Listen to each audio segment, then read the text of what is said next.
I have a box in my closet I should probably deal with. Ticket stubs, mostly.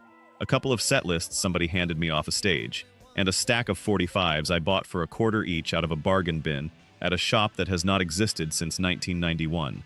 And it can't be wrong. And here is what I noticed the last time I went through it. Half those records, I know every second of the song. Every note. I could hum you the guitar part right now. And I could not tell you the name of a single other thing that band ever did. Louis knew just where it stood. Because there isn't one. 10 of them. 10 bands and singers from the 1970s who made something perfect and then walked off the map like they were never there. And every one of these stories ends somewhere I did not expect. Let's find out where they went.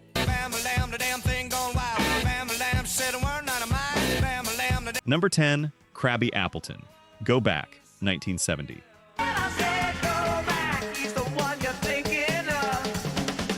I found this one in a crate. Actual crate, actual dust, actual 75 cents. And the name on the label made me laugh out loud.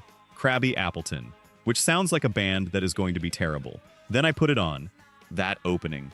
That swirling, urgent, slightly desperate thing that happens in the first 8 seconds of Go Back.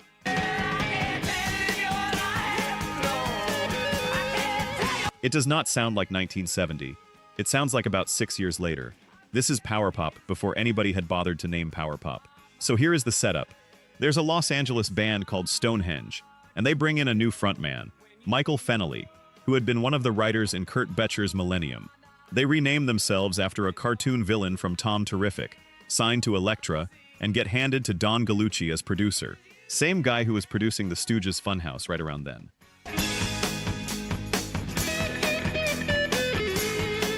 Sit with that for a second. Go Back climbs to number 36 on the Hot 100 in the summer of 1970. They play American Bandstand. They open for The Doors in San Diego that August, where the single is sitting at number 3 on the local chart. Lester Bangs writes them up like they're the next thing. And here is the part I did not know until I started digging, and I wish I had known sooner. They made a second album, Rotten to the Core.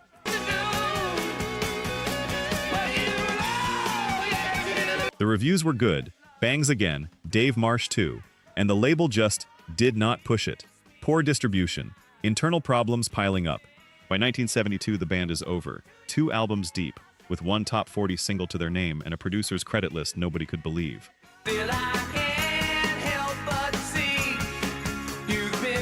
Fennelly went to England. Made a solo record with Chris White from the Zombies producing. Got Jeff Beck to play on a track. And if you own Countdown to Ecstasy, that high harmony on the Boston Rag, that's him, Michael Fennelly. Nobody tells you that. And I know you know this feeling.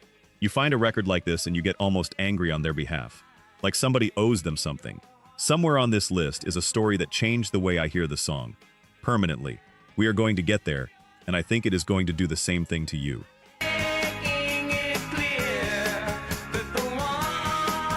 Number 9. Blood Rock, DOA, 1971.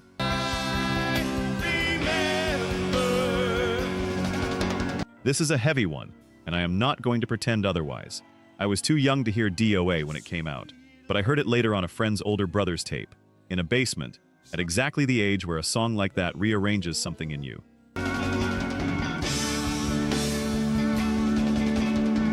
8.5 minutes on the album, ambulance siren, organ that sounds like it's coming from the wrong side of a wall, and a lyric sung from inside the last few minutes of a man's life.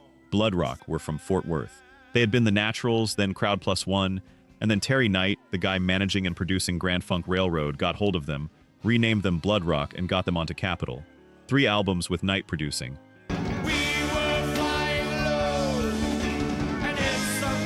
DOA came out of Blood Rock 2, recorded in the summer of 1970. Capitol chopped it down to about 4.5 minutes for a single. It hit number 36 on the Hot 100 in early 1971 and got as high as 13 on Cashbox. Plenty of stations would not touch it. The siren, the subject, all of it.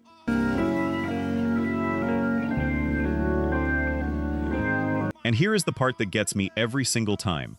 Guitarist Lee Pickens explained years later where it came from. When he was 17, he wanted to be an airline pilot. He was at a small airport, had just climbed out of a plane with a friend, and stood there watching that friend take off. The plane got maybe 200 feet up, rolled, and went down. That's not a horror song. That's a memory somebody had to put somewhere. We're gonna do this song tonight. Kidding. Blood Rock 2 eventually went gold, and then the band came apart in slow motion. Singers changed, the sound drifted toward prog, the label lost interest, and by 1975 they were finished.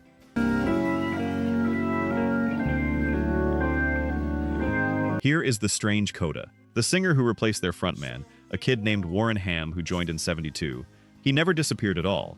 He has spent decades on stage with Kansas, with Toto, with Donna Summer, with Ringo Starr's all-star band. The band vanished. He just kept working. You have almost certainly watched him play and had no idea.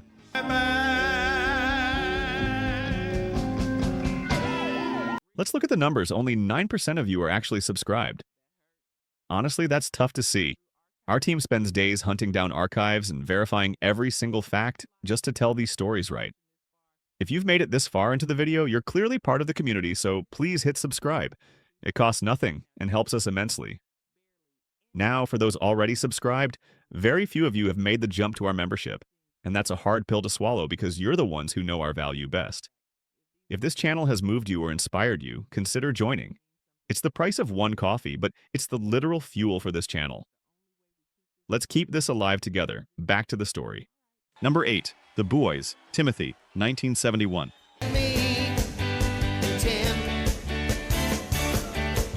If you know Timothy, you know. And if you don't, I need to tell you something about this record.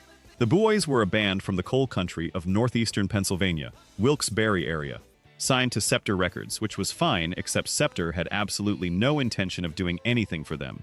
No promotion, no push, nothing. So a young songwriter named Rupert Holmes, yes, that Rupert Holmes, hold that thought, comes up with a solution that is either brilliant or unhinged, depending on your mood.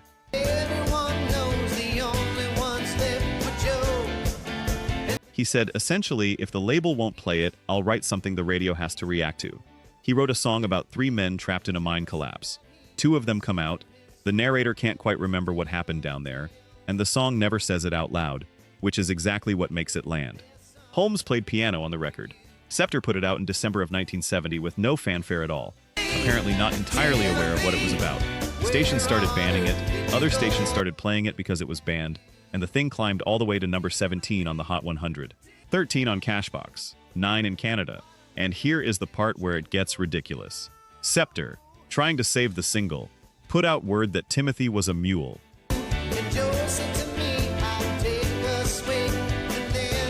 A mule! Holmes, who wrote the thing, went to the press and said no, Timothy was a person. I love this part. There was a real mine cave-in in Shepton, Pennsylvania in 1963, not far from where those guys grew up, and it hangs over the whole song like weather. The Boys never had another hit. They broke up by the mid-70s.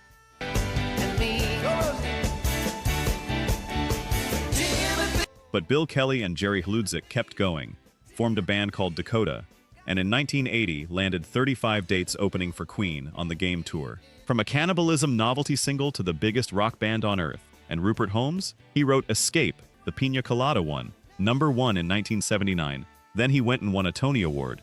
The songwriter got everything. The band got one strange, perfect single.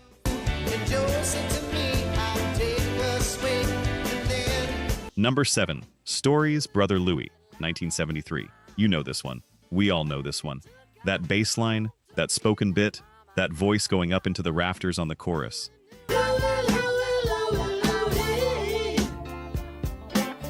But sit with me for a minute, because where this came from is a story that makes it sound different on the other side of it, in a good way. Stories were a New York band built around 2 people, Ian Lloyd, who had that raspy, cracked, almost too much tenor, and Michael Brown, who had already written Walk Away Renee for the Left Bank when he was still basically a teenager. One of the prettiest songs anybody made in the 60s.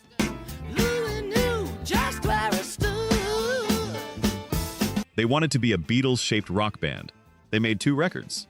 They were fine. They were not setting anything on fire. Then Ian Lloyd is sitting in an A&R office and hears Brother Louie, the original, by Hot Chocolate, written by Errol Brown and Tony Wilson, produced by Mickey Most, a top 10 record in Britain that did nothing in America. Lloyd was convinced he was hearing a demo.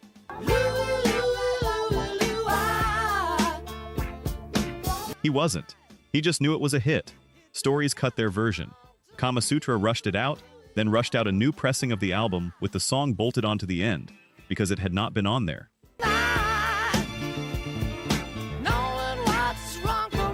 August 25th, 1973, number 1 on the Billboard Hot 100, 2 weeks at the top. And here is what I did not know. Michael Brown, the founder, the songwriter, the reason the band existed, had already walked. He left partway through those sessions. He is not on the recording. The band he started went to number 1 in America without him.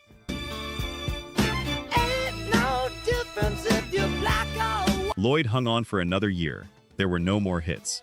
Stories was over by 1974, and that song refused to leave. Decades later, a re-recording with Lloyd singing it again ended up as the theme to Louis C.K.'s TV show, and a whole generation learned that hook without ever learning the band's name, which honestly is the most stories thing that could have happened.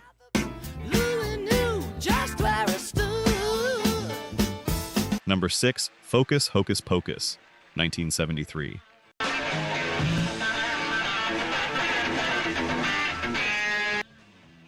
Picture American radio in the spring of 1973. Now drop into the middle of it a 6-minute prog rock track by a Dutch band, featuring a riff like a hammer, a drum break, a flute solo, an accordion, whistling, and, I want to be clear about this, actual yodeling. And it goes top 10.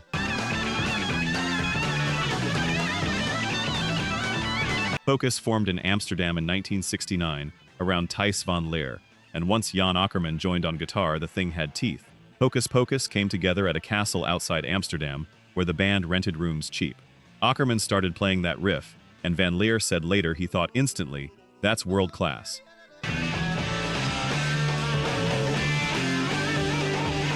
Then Van Leer needed something to fill the space over the top, so he yodeled. He had never yodeled before in his life. He just did it, and it stuck, and it is now one of the most recognizable sounds in rock music. The song came out in Europe in 1971 and went nowhere. It took a British TV appearance and a club tour to break it in the UK. Sire picked it up for America in early '73.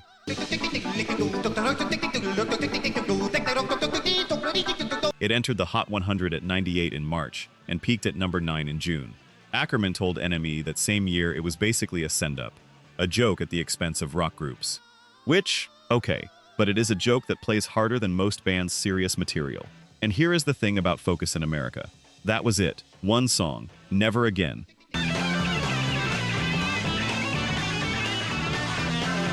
Van Leer shut the band down in 1978, and as far as American radio was concerned, they had simply evaporated. Except they hadn't, quite.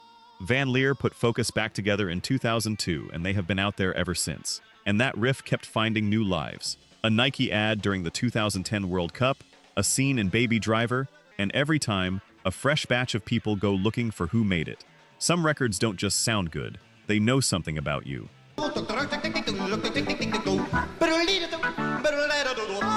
Number 5, Sanford Townsend Band, Smoke from a Distant Fire, 1977.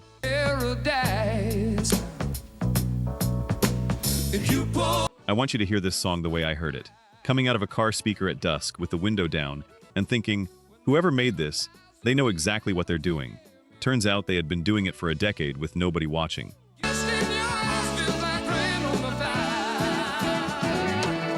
Ed Sanford and John Townsend were two Alabama guys, Montgomery and Tuscaloosa, who had played together in a band called The Heart, opened some shows for the Jimi Hendrix Experience, and gone absolutely nowhere.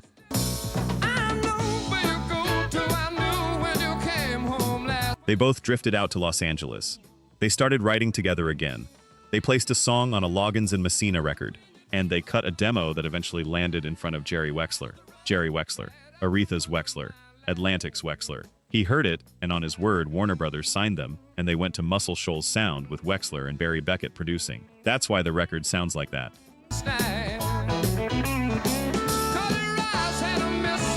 That is not a Los Angeles record wearing a costume. Those are the real players in the real room. And the album came out and did nothing. Flat. Gone. Then radio found Smoke from a Distant Fire over a year later, and it went to number 9 on the Hot 100 in September of '77 and topped the Cashbox chart. Warner Brothers hurriedly re-released the whole album retitled after the single. They went out and opened for Fleetwood Mac on the Rumors Tour, which is about as high as the latter went in 1977.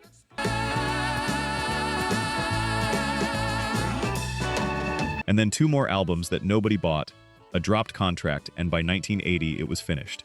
But here is where it lands, and I love this. Ed Sanford went back to being a songwriter, and a few years later he co-wrote a song with Michael McDonald called I Keep Forgettin'. So the guy from the Vanished Band wrote one of the most sampled, most beloved records of the decade. He just wasn't standing in front of it.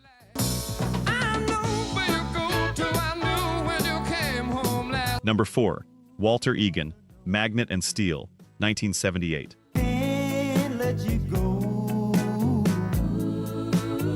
This is the one I have told the most people about in real life. You will understand why in about 40 seconds.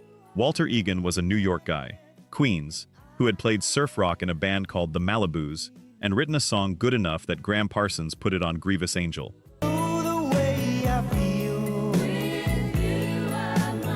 So he was not nobody, he was just not famous. He ends up in Los Angeles in the mid-70s and falls in with Lindsey Buckingham and Stevie Nicks, who produce his first solo album and sing on it. This is Fleetwood Mac at absolute peak altitude, Rumors altitude. And during those sessions, Walter Egan develops a monumental crush on Stevie Nicks. He has told this story himself. She came in to sing background vocals on one of his songs, and that was that. He drove home at 3 in the morning completely gone, and by the time he got there, he had most of Magnet and Steel. 15 minutes of actual writing, on top of a beat he'd been carrying around since Chuck Willis.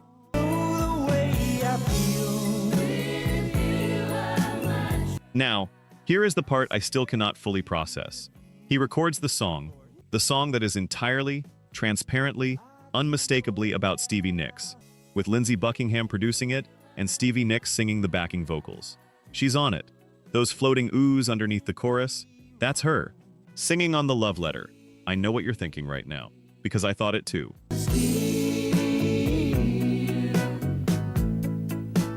It entered the Hot 100 in May of 1978 at number 87, and climbed to number 8 by that August, and stayed on the chart 22 weeks.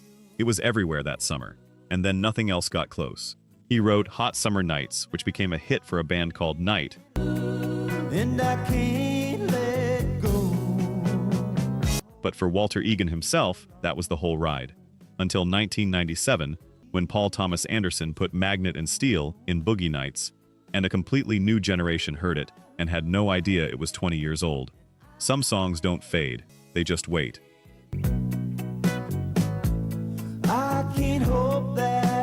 Number 3.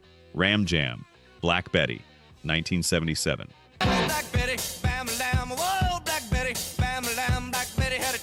This is the one I mentioned at the top, and I told you, it changes the song. Because here is what Black Betty was before Ram Jam. It was not a rock song, it was a work song, sung by black prisoners and laborers in the American South, with roots reaching back further than anybody can properly trace.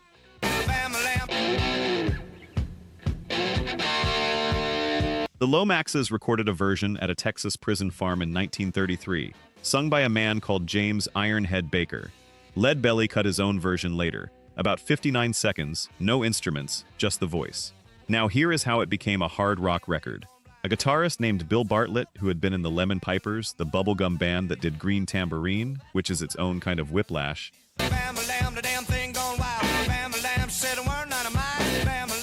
took that 59 seconds and built a monster around it with his band Starstruck, put it out on their own tiny label. It became a regional hit.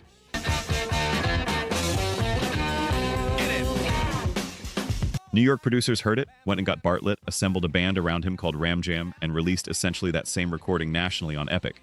It hit number 18 in America in September 1977 and number 7 in Britain. And immediately, the Knock and the Congress of Racial Equality called for a boycott, arguing the lyrics were degrading to black women. That fight was public, and it was serious, and it happened while the record was climbing. Whoa, Black Betty, llama, llama, whoa. And that is the thing. I had heard Black Betty 1,000 times as pure adrenaline. Sports arena stuff, truck commercial stuff. I never once thought about a prison farm in Texas in 1933, and now I cannot not think about it. That is what I meant. Same notes, completely different room.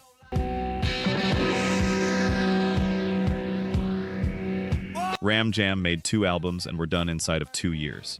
Their bassist, Howie Blauvelt, had played in bands with Billy Joel back on Long Island before any of it. And the song outlived every one of them, remixed in the 90s, and still, somehow, playing somewhere right now.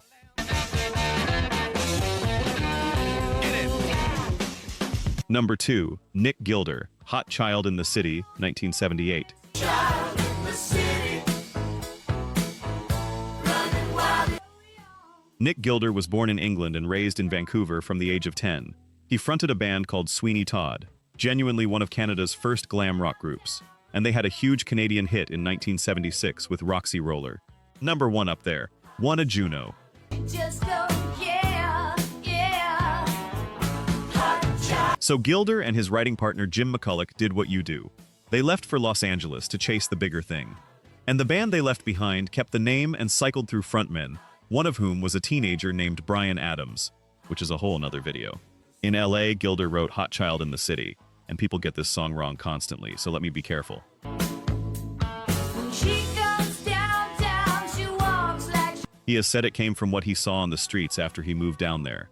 Very young girls working. He wrote it in the voice of a predator on purpose, as a way of pointing at something ugly. Whether that lands for you is a fair conversation to have. But the intent was not what the glossy sound suggests. Mike Chapman produced it, released June of 1978. And then it climbed, and climbed.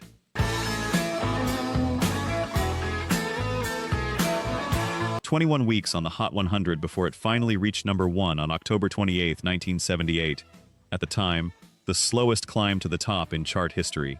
21 weeks of grinding, and then the summit. And then, in terms of hits under his own name, essentially nothing. But, and this is the bit I love, Nick Gilder did not stop. He went and co-wrote with Holly Knight. And in 1984, Scandal, featuring Patti Smythe, took a song those two wrote and put The Warrior into the top 10. So while everyone was asking whatever happened to that guy was writing your other favorite song. the city, running wild and lifting free. Number 1, Norman Greenbaum, Spirit in the Sky, 1970. You know this one. Everybody knows this one.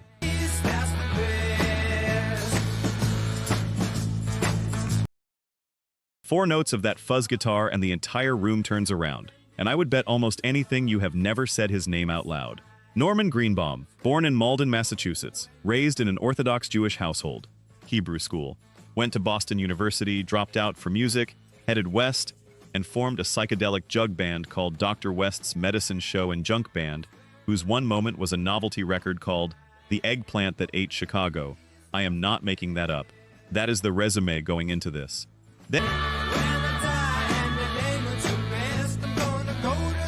Then he is sitting at home watching television and Porter Wagoner comes on, rhinestone suit, enormous pompadour, singing a gospel number. And Greenbaum thinks, I could do that. So he wrote a gospel song. The lyrics took about 15 minutes. The music took months. And this is the part that still knocks me sideways. A man raised Orthodox Jewish sat down and wrote the most enduring song about having a friend in Jesus that American rock music has ever produced. He has said plainly he used that name because it was the language that would carry. He also said the phrase in the title came off a greeting card.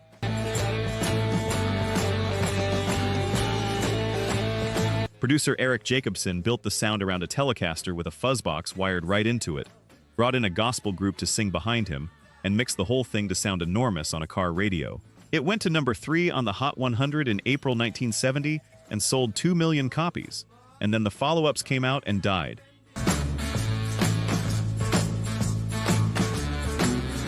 Canned Ham, California Earthquake, an acoustic album called Petaluma with Ry Cooder on it, which Greenbaum has said is the best record he ever made and which nobody bought, so he stopped. He had a farm up in Sonoma County. Goats, chickens, sheep, pigs. He got into goat dairy, made goat cheese. Later on, he managed a restaurant.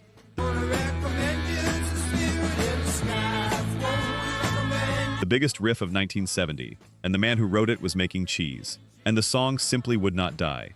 More than 30 commercials. More than 60 films. Every few years it comes back and finds people who were not born yet. In 2015, he was a passenger in a car in Santa Rosa that was hit by a motorcycle.